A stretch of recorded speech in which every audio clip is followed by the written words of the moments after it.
Hey everybody, welcome to Reflections, the wisdom of Edgar Cayce. We're coming to you, as always, courtesy of our broadcasting partner, moretalk.tv. And on the show this week, we have an update for all of our listeners. For those of you who may not be aware, in the early morning hours of June 5th, the A.R.E. Camp Dining Hall became engulfed in flames before burning completely to the ground. Thankfully, no one was hurt in the fire. However, this comes as devastating news to the A.R.E. community and campers who were preparing for another year of tradition and summer fun in rural Retreat, Virginia.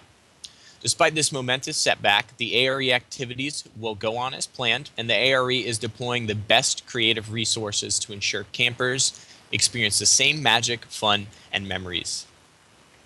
For more information about how you can help by volunteering or donating, you can please visit our website at edgarcayce.org/summercamp. On that, you can click on the Help Rebuild Camp Dining Hall button. For updates on camp reconstruction and fundraising efforts, you can visit our website at facebook.com/arecamp.retreat. This special episode this week includes a presentation by Pat Belisle, the director of the A.R.E.'s Office of Development, just days after the fire. He is actively involved with the camp teaching meditation and dream work to young people at A.R.E. Camp for over 15 years. Following that update from Pat, our show will feature an interview between me and the camp manager, Malenka Kaydan. She will have more info on how the camp is preparing for the upcoming programs and events this summer. Hope everyone enjoys our presentation here on Reflections, the wisdom of Edgar Cayce. So you know that I came to the A.R.E. through the camp, and this is the A.R.E. camp out at rural Retreat, Virginia, 3,000 acres of beautiful mountain valley, and full of hundreds and hundreds of the most loving, kind, committed, dedicated people you'll ever want to meet. It's a wonderful, wonderful place, and really the heart of the A.R.E., living the Cayce lifestyle day by day. So it's been a big spring and really big week out at A.R.E. camp. As most of you have heard about the fire, I'm going to be talking a little bit about how that all happened and what's happening as a result. But I'm going to start before the fire. We're going to bring you up the camp road. This is what it looks like out in the valley. It is just absolutely gorgeous. This is last fall. So you're coming up that road. And then this is the spring. You see, this is in April. The leaves still were not even on the trees yet. That's Rich Hopkins on the left, and Fred Dewey is in there. Some of you remember Fred being on the board, and Rich as well. Rob Laprelle is the guy on toward the right with the blue shirt. It's his family that owns the valley, that leases the camp to us, the 40 acres that we have our buildings on there in the valley. So that is the old shower house. That was the big project this year, building the new shower house. And so these folks and more showed up in April to tear the old one down, and it's pretty well down there. They pulled it over right after this. And there they are celebrating the demolition of the old shower house. And then the controlled fire that they had to dispose of some of the junk from the shower house. And then, using the same foundation as the old shower house, they started building the new shower house. New and improved, shall we say. Look at that. We're going to have some, this is just, it's still not quite finished yet, but you can see, I mean, some of the quality of the workmanship. Hal Costley has been very involved in this too. I want to make sure I mention Hal's name, former board member and, camp lover. He's just so dedicated. But so we have some outdoor sinks there. That's where you'll brush your teeth and all that before bed. I don't know what happened there. Oh, by the way, thank you to Bernadette for helping put this together. That mistake was mine, not hers. I just wanted to mention that. But anyway, thank you for helping me put this together. This is the shower house as of about 2 weeks ago. We are getting closer to having a working, breathing shower house. But again, just beautiful workmanship and quality materials. We have dozens and dozens of people streaming in. They come for a few days, they go away. They come back for a few days, other people come back, etc. So there are people up there that are feeding these people all the time, taking care of the camp, getting the rest of the camp ready for opening up next week. Well, this week actually. But anyway, so here's what that shower house looks like. It's going to have a nice porch on it. It's got private shower stalls. There's a custom door that Hal Costley made himself to fit these spots. And there's the new private shower stall. Isn't that going to be nice? Especially for those of us who have been to camp in the last 50 years. This is like the Ritz, like what? So yeah, so they've done a fantastic job putting the shower house together. They're still really, that's the project that they're focusing on right now. 90% of the construction volunteers are focused on this project until it's finished. So this is what they do after they're done working on the shower house all day. They went to the dining hall to hula hoop and eat and play guitar and just have fun together.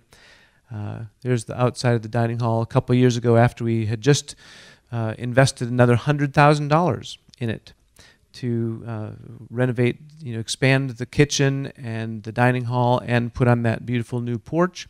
That was probably, I guess, 5 years ago or something now, but still, it was a significant investment of time and money in just a beautiful building. Kevin told me yesterday that he really thought of this building as being the standard for what all the camp buildings should be. It was just a great building. There's on the inside. This was last year during a camp session. You can see, full of colors and artwork and just lots of life. These beautiful oak tables and benches, they were just solid and just absolutely gorgeous. And the hardwood floor, just again, wonderful spot. There's the kitchen, some cooks hard at work. There's DM and Mara. Really wonderful spot. You all remember Laura Dwyer, too. Laura oversaw the project to renovate this kitchen. She had been the head cook at camp for many years when Subi was camp manager. So this is the night before. This is Thursday night, this last week. This is one of the volunteers that was helping to cook for the crew last week. Took this picture of the sunset, and she said it was the most beautiful sunset she had seen in her years at camp. Little did she know that at about 2:30 in the morning that very night, a couple campers were awakened by the sound of fire. And they ran down to the hill and the meadow.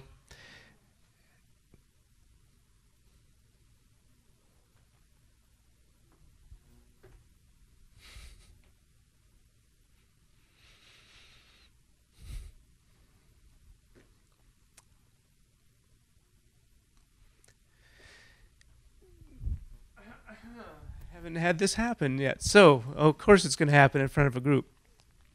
And this is what they saw. Here's the new porch. Here's the kitchen section. The dining hall is on the far side down here. Now, the miracle is that no one was hurt. That's the blessing, right? No one was hurt. And the real miracle, I think, is that none of these buildings that are adjacent to the dining hall were affected in any way. Is that unbelievable? I mean, I still don't understand how that's even possible. The fire department is, 30 minutes away, so it's not like they, could be there immediately, and the phones weren't working because they were in this building mostly. And so somebody had to go down the road to get cell signal because you can't get cell signal. So, it took the fire department a while to get there. Anyway, they did a good job once they got there of keeping it contained, but my goodness. So this is the back, again, this is the back porch. What was the back porch?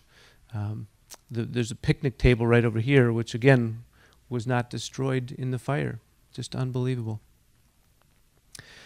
The next morning, still some hot spots you can see in the smoldering, just devastating to see what was left of the dining hall. So this is where those pictures were during the night of the fire. You can see the porch was over on this side. Again, the kitchen. And here's a little shed for trash and recycling, and picnic table just over here. The porch steps still stood. as if to say, come on in. The pillars for the foundation, the footings. And then some of us started to notice another thing that made it through the night. Now, this is the bell that calls us all to the activities at camp. When it's time to have gatherings, we ring the bell. When it's time for dinner, we ring the bell. So this is really a symbol of being called to community. So the fact that it stood through the fire is really very symbolic to many of us. I also have to say that it's the object of disdain for all of the young campers who are awakened by that bell. So one of the main pranks at camp over the years has been to steal the bell, which is why we eventually put it way up there, because when it was more accessible, there was a lot of stealing going on. And when we made it unstealable even, kids would overnight somehow sneak out of their cabin and put duct tape all over the bell, so you couldn't ring it in the morning. So the bell is a real important symbol at camp. So on Friday during the day, Malenka called at 6 o'clock in the morning to tell me the news, and I know Jenny and Kevin were involved very quickly also, and we started to figure out how we could start rebuilding right off the bat. There was never a question that I ever heard discussed about should we cancel camp this summer. It was just never even a consideration.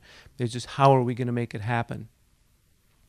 And so one of the things we did was with Carol's help and Jackie and Jenny and lots of other people here, we put together a website where we could direct people who wanted to donate money and also items like tables and games and all sorts of stuff that camp needs also to rebuild. So we put this up in a matter of just a few hours, and this was as of Monday. We had already raised $20,000 just in that first couple days from 79 people. I have an update on that in just a little bit, but please, if people are asking, yes, we have a specific website. You can go to the camp landing page, and there's a little button on the left side that says help rebuild the dining hall, and this is the page it gets you to. So we've already raised over $45,000 now for rebuilding camp. That includes 2 donations of $10,000 each. These people are dedicated, and we all just love this camp. Over 100 people have donated now. I mentioned the tables, games, kitchen items, guitars, and more. So again, if you're interested, Jenny sent out an email yesterday about donating items to camp, and there's a box, I think, outside of Cassie's office. There's a whole system of checking in to make sure that we don't have duplicates and all that stuff, so read your email. But we would appreciate your contributions at whatever level you're able to give them. Also, that includes here, dozens of people are streaming in to volunteer at camp. So if you have some time, come on out to camp and pitch in where you can. If you have, whether you have skills or not in terms of cooking or building, just come on out and be moral support. We could use all the help we can get. This was lunch a couple of days ago. This is the director's cabin at camp. There's Hal Costley again. So they were on the porch, and outside the porch of the director's cabin, John and Sandy Laprelle live in the big house just a mile down the camp road, and so that's sort of been the main headquarters in terms of that's where we have the closest stove, for instance. So they've been making some food down there and bringing it up to camp to make sure that our worker bees are well fed and taken care of. So this is a group that you cannot keep down. They're always going to find a way. So camp, as I mentioned, camp will go ahead as planned this summer. I mean, so tell everybody that asks you, are they still going ahead? Absolutely.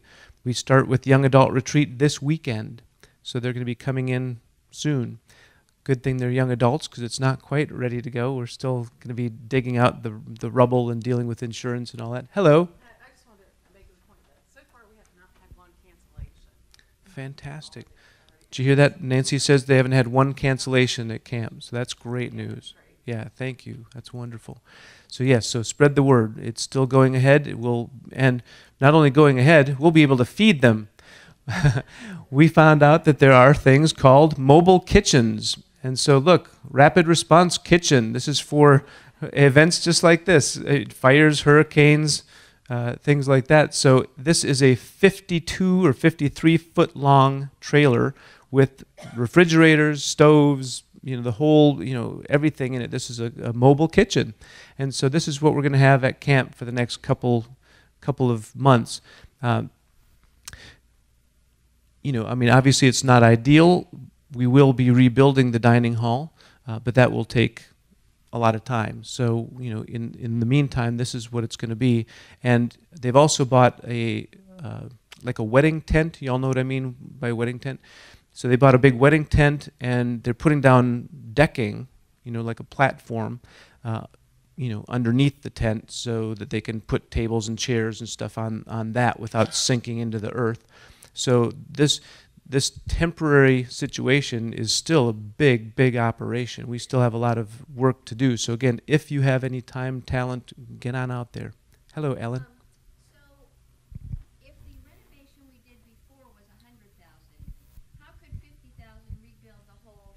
Very good question. That's a very practical question, Ellen. She says, how is $50,000 going to rebuild if that just the last renovation took $100,000? Insurance is part of that answer. The building was insured to a certain level, and some of the stuff inside was insured to a certain level. We also had a little bit of money that insurance will give us for lost revenue for the business. And so we're hoping that might come in around $200,000, but it's going to probably end up costing $300,000. Again, this is all guesswork at this point. We're all trying to figure out what we even want to build with a new dining hall, and let alone how much that's going to cost. So that $50,000 goal will be changing very quickly as soon as we're working with some people to get some of those estimates. So it will absolutely go to $75,000 at least, maybe $100,000. So again, this is a moving target. We're doing the best we can with dealing with it day by day. You bet. And you saw this slide. Camp was never about the buildings. It's about the people. This is from that's right.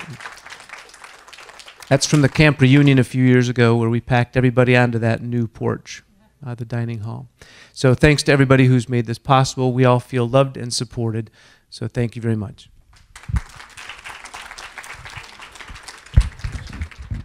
Malenka, thank you so much for being with us today on Reflections. I know you've been dealing with a lot up at camp, and I just wanted to ask you a few questions and get an update for our listeners so that we know what's going on for camp this summer. You're welcome. It's my pleasure to be on with you today. Excellent. And so from what I understand, there was a fire at the A.R.E. camp, and you guys have let out quite a bit of the details, but I'm curious, what happened exactly with the fire? What can you tell us? Well, the basic details are that in the very early morning of June 5th, we lost our dining hall and kitchen to a massive fire. The building is all-hand wood construction, and so as you can imagine, it went up pretty quickly, and so there wasn't a lot that could be done even once the fire department reached the site to be able to save the building. But thankfully, no one was hurt in the fire. There were about 20 people at camp at the time, and people sleeping just in the next cabin, which was about 10 feet away. Wow. So that building housed our entire collection of program equipment, like games and sports equipment, and our eating facilities, and then our entire commercial kitchen. So since then, we've made quite a bit of progress with the site, and we did have our insurance company come out and do an investigation on the cause, and they are fairly confident that it was electrical in nature, but because the building was so far gone, we can only speculate and presume that was the case. Right. Absolutely. And Pat Belisle released a very nice update for A.R.E. staff and the A.R.E. community, and he talked about some of the changes that are going to be taking place and some of the ideas you have moving into the future and rebuilding what was lost in the fire. Have there been any changes since the video update from Pat Belisle? We have had our very first program out in the Valley since that video. We had the Young Adult Retreat begin last Thursday, and that ran for 5 days. And everybody that was signed up for the initial retreat came, and it actually ended up being one of our biggest young adult retreats on record. And it was phenomenal. We had our mobile kitchen workaround installed, which I think happened after Pat's update. We had a 53-foot mobile kitchen that's specialty equipment that's used for construction sites and disaster relief. And we were able to secure that piece of equipment. It actually came out from Norfolk and came all the way out to camp. And so that enabled us to cook 3 amazing meals a day for our participants. And their program went off without a hitch. And that was really incredible to see that just a week later, we were in the full swing of things, and people were proceeding with a little bit more adventure, but just as normal. Excellent. Wonderful. Well, it sounds like the heart and soul of the people are still there and still having fun. So that's beautiful to hear. I'm so happy. I wanted to take this opportunity to talk a little bit more about the camp, because I'm sure some of our listeners may really not be aware of that there even is a camp or what's going on with camp and what you guys offer. So I'm curious, can you give us a little bit of history of the camp, kind of where and when it began, and what camp attendees can expect to receive from a camp experience? Sure. So roughly 55 years ago, at this point, we began holding sessions out in a valley located in rural Retreat, Virginia. And that's about 7.5 hours away from A.R.E. headquarters in Virginia Beach. It's on the opposite side of the state. And it began fairly slowly. There's a family, the Laprelles, that own a large piece of land in rural Retreat, Virginia, and they have a big farmhouse. And for a while, they were running youth programming up at the farmhouse. And every year, starting in the early 60s, they began to explore the valley land more and more. And so one year they had a cookout, and the next year they dug a well, and the next year they built some tent platforms. And finally, in 1965, they held their first official session at A.R.E. camp, officially down in the valley with folks coming as participants. And then ever since then, there has been construction of new buildings. We have a fully functional camp with all of the amenities that you would expect with a rustic summer camp. And those were all constructed by hand starting, like I said, in around 1965. And now we are continuing to welcome kids and families and adults and young adults to camp each summer. So we have, I think we're really unique in that we have a variety of programming that is not just for children. We have, I believe our family camp programming is extraordinarily unique. We have sessions that are 1 week long and accommodate families of all shapes and sizes. So newborns all the way up to great-grandparents, and everybody is able to join us for a week. And during that session, it runs in a really interesting way. We typically bring out a resource person that operates almost like a conference speaker and offers adult programming in the morning while the kids have their counselor-led programming. And then in the afternoon, we offer all camp, all family activities. So a lot of the things that you would come to expect with a summer camp, tie-dye and hikes, and we sit on about 3,000 acres of environmental easement, so we have really amazing access to hiking trails and forest land and ponds and creeks. And then we also, we are Cayce ideals in practice. And so in those camps, we are meditating together, we're praying together, we participate in the noon healing prayer every day. We're studying our dreams through dream groups, and just encouraging folks to develop a relationship with their higher selves. And that happens, oftentimes when we have our children's sessions, that's a young child's first experience with communicating with something that may be a bigger part of themselves that they haven't yet begun to realize. So in addition to those family camps, like I said, we have children's programming. We have 2-week sessions for 10 to 16-year-olds, and those still incorporate all of those same things. We have meditations and dream groups. We have week-long hikes that go off onto the Appalachian Trail for a week at a time with our amazing staff of hike leaders. And then we have, like I said at the very beginning of the summer, we have a young adult retreat, which just ended, and that's 18 to 30 plus. It's a very flexible age group. And then we have an adult retreat at the end of the summer, which is just anyone 18 and over that wants to come. And it's done in a very similar way to the family camps, where we bring in resource people that will offer programming on Cayce-related topics. So it's a really full summer, and there's a lot of different options, and it's definitely an accessible place for absolutely everyone. Yeah, absolutely. Sounds amazing. Thank you for sharing all that info. And I know one of the beauties of camps is coming in and sharing with a very like-minded community, but also celebrating the uniqueness of yourself and getting to know your higher self, you said. And I think these are incredible ideals. What are some of the other ideals that you guys share and discuss and work with at camp? Quite a few.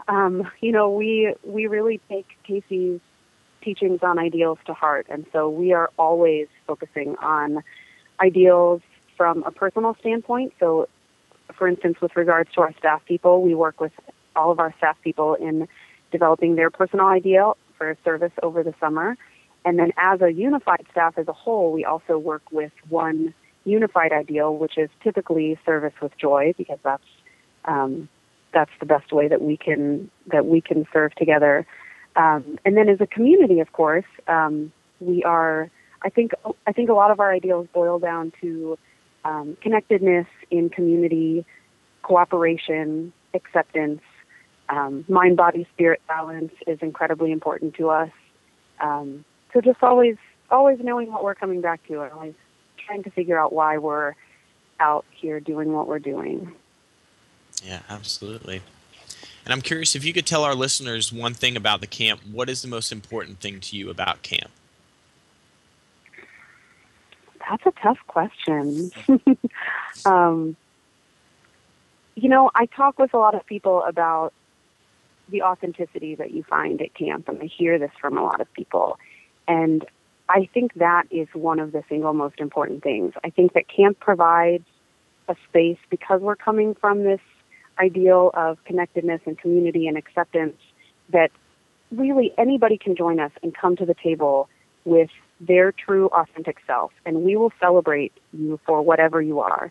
If you want to celebrate yourself as a soccer player, even if that may not be your strength in the world, we will celebrate you as a soccer player, and you'll be able to play soccer every day and be a part of that team. And if you want to be a singer, you can be a singer. And it's just a great place to explore who you are, and it's a great place to feel honored for whatever you're bringing to the table. Excellent. And we talked a little bit about this fire that occurred back on the 5th, and it seems to me that you guys really haven't missed a stride when it comes to dealing with this. And I know you guys are probably dealing with so much up there, but you're doing an excellent job. And I'm curious, is this going to affect any of the summer activities for you guys, or are you right on track with everything? Thank you for asking. We definitely have been working almost around the clock to ensure that it really doesn't impact our summer activities in any way. And, as Pat said in the video, we haven't received one cancellation because of this fire. And in fact, since then, I've not only continued to not receive cancellations, but I've actually continued to receive additional registrations for people that are feeling like it's the time to revisit camp and to come and join us. And I think that this summer is going to provide an incredible opportunity, and I think will go down in history as being quite an adventure. But like I said, we have that mobile kitchen in place, which is more than capable of cooking for probably about the 120 campers and staff people we'll have out there for our family weeks. And we've put up a really fantastic temporary dining hall. We have an extraordinarily tough, wind-resistant, large event tent that we put up, and we installed a huge. It's a bit larger than 20 feet by 40 feet deck that the tent is sitting on, and that will serve as our temporary dining hall. And it has walls, and it'll be lit, and that'll be where we have our meals and play games and share music and have rainy day activities. And other than that, everything at camp remains relatively unaffected. So if you're not immediately around the site where the dining hall used to be, there's really no indicator that anything is different at all. So everything else, square dances and crafts and hikes and cabins, all of that carries on just as usual. And one exciting addition that we have in the midst of this hiccup in our plan this summer is that we are opening our brand new shower house, which was newly renovated this spring. So we're really excited to share that with everybody who's coming to the Valley. Excellent. Wow. Well, what a relief to hear that you guys are just doing such an incredible job with kind of rebuilding and moving through this up there. I'm curious, as kind of a final note here, how can our listeners who are hearing this help you guys with donations or volunteering their time? I know this is a wonderful opportunity to kind of flex our ideals with being of service with joy. So how can our listeners get involved to help you guys out? Well, there are a number of ways. Right now we're trying to identify what our actual financial need is going to be to rebuild the new building. And we're aware that there are some things that our insurance policy is not going to cover. And so we're in the process of raising some money to cover the rest of that need. And our goal is to raise $100,000. And right now we're more than halfway there, which is incredible given that it's been less than 2 weeks since this incident happened. So certainly making a financial contribution, which can be done on the A.R.E. camp website, is incredibly valuable. And we have some wish lists that are set up on Amazon that are almost actually all fulfilled, but I still think we have some lingering items for program items that needed to be replaced, like games and sports equipment. Some kitchen equipment just to help our cooks be able to run their kitchen this summer. So material donations are definitely incredibly valuable. And as far as volunteering, we're moving right now into our staff orientation, and so we're completely closed up with construction camp, but we still do have a couple of projects that we're working to finish up. But after our staff orientation, we're going to be full on with sessions all summer. But then at the end of the summer, we host a closing camp that's very similar to our construction camp that we host at the beginning of the summer. But instead of opening everything up, we close everything down and put camp to bed for the season. And I expect that that will be a need that we have as well, to have some volunteers come out and help us with that. And we're hopeful that construction may begin this fall on our new dining hall, and so that closing camp may be even more important than normal. But if anybody is interested in helping out, of course, contacting me is a great way to plug in, and I'm happy to hear from anybody who feels like they want to support us.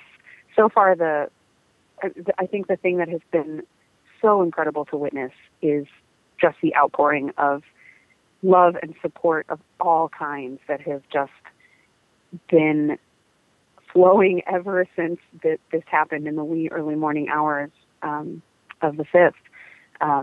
Everybody has just showed up for us and risen to be their best selves and has been giving everything they can, and that includes manpower and financial donations. Like I said, we've raised over $50,000 so far, which is extraordinary. And so I'll just say thank you to everybody who has already helped so much. Everything that you're doing is so incredibly appreciated by all of us out here at camp. That's wonderful. Thank you for sharing that. Well, Malenka, I don't want to hold you any longer. I know you got your hands full up there, but I want to thank you so much and tell you that we're so proud of what you guys are doing up there, and we're so thankful for all the work that you put in. So thank you so much for giving you some of your time today, and I'll let you get back to what you're doing, but thank you so much for the update. I know our listeners really appreciate hearing what's going on with you guys. Oh, you're welcome. My pleasure, Brent, and I hope you have a great rest of the day. Thank you. You too. Take care. All right. Bye-bye. For more information about how you can help by volunteering or donating, please visit our website at edgarcayce.org/summercamp and click the Help Rebuild Camp Dining Hall button. And for updates on reconstruction and fundraising efforts, you can always visit our Facebook page at facebook.com/arecamp.retreat. On behalf of everyone here at the Association for Research and Enlightenment, and of course moretalk.tv, I'm your host, Brenton Bickerstaff, wishing everyone a wonderful week, and thank you so much for tuning in. If you're able to, please help volunteer your time or donate to this wonderful cause as we help to rebuild and move through a wonderful summer here at the A.R.E. Take care.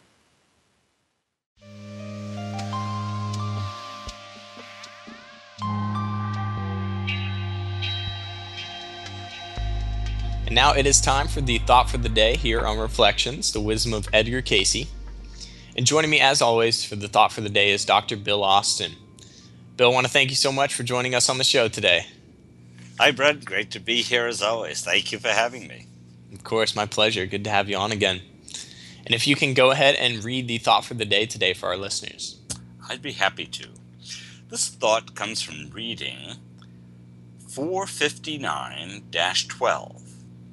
First, know as to what are the purposes, the desires, and the hopes.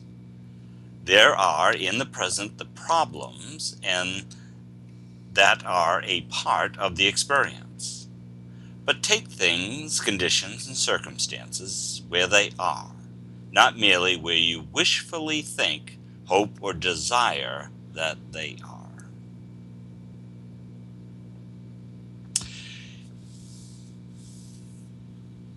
You know, that can be more difficult than it sounds. To take things as they are, not as you would like them to be, or the way you even think that they are. But to really just step back, and then the readings talk about this a lot, step back and watch yourself go by. Sometimes you have to step out of the situation just a little bit so you can get a general overview of, boy, here's where things are at. How can I best help this situation?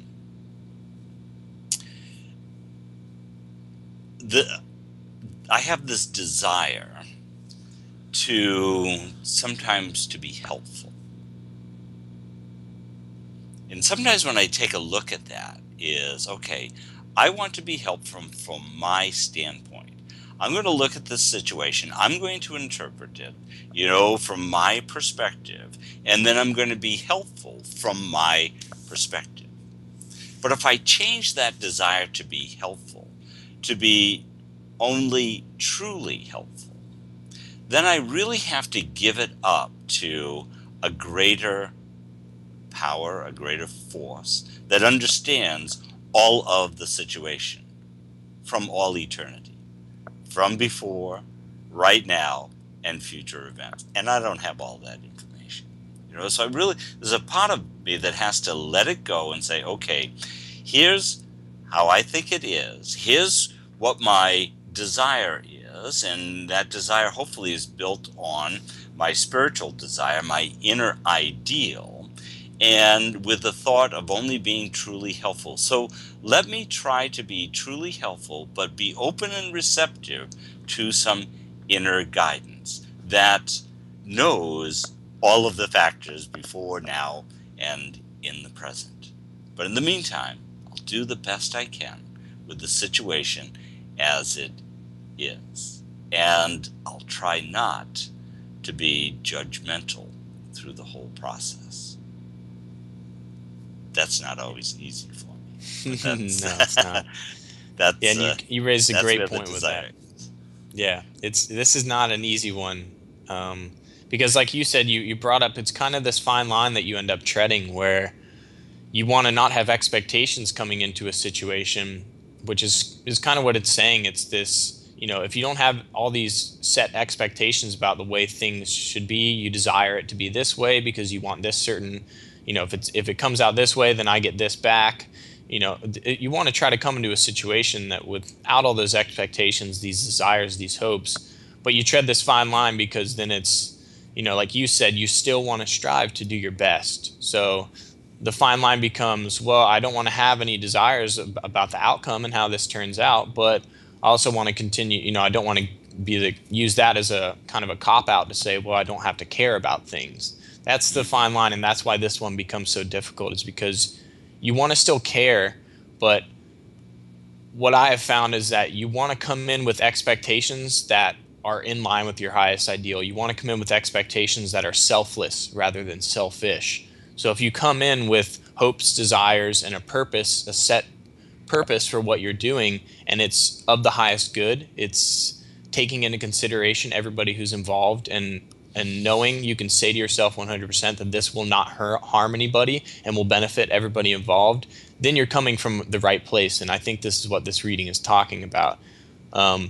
They talk about the conditions and circumstances, take them as they are, not merely where you wishfully think, hope, or desire that they are. And when he says that, he's talking about you don't want to come from that selfish place. You want to just bring what you have to the table, do your absolute best, and put faith in knowing that things are working out the way they should be.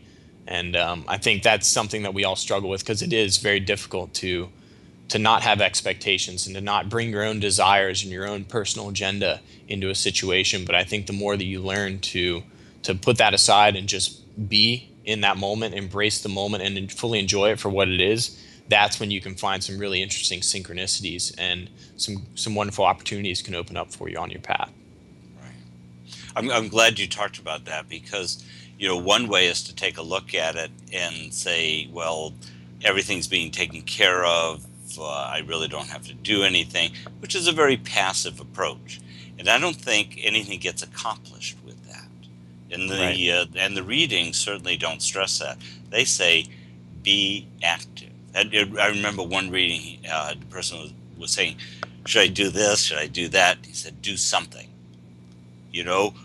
And if you do something and you're coming from that point of wanting to be in sync with the divine forces, wanting to get some guidance, you'll get it. But you'll have to be active. You'll have to be doing it. So I'm really glad you brought that point out. There's nothing at all passive about this. It's taking the situation as you see it, put it in context with your spiritual desire, with your spiritual ideal, and do what you can do the best way that you can. Yeah, absolutely. And I think that's one of the beautiful things that's going on around us that I hope everyone is becoming more aware of, is how many individuals are coming together as individuals, but also gathering together in groups and organizations like the A.R.E, where they have a spiritual ideal. We have a place that they're coming from, a goal that they want to accomplish that is selfless. It's the best for everybody involved. And I think there's more and more people who are setting their intent to do that, and also bringing it out into the business world, or the world of government or economics. And it's beautiful to see that, because I think that's happening more and more around us right now, which is it's such an honor to see it take place.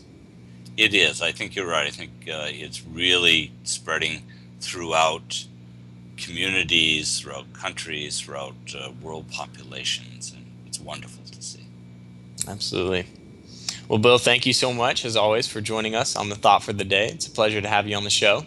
Thank you for having me, Brent. It's always a pleasure for me to be here. Have a wonderful day today. Thank you. You too.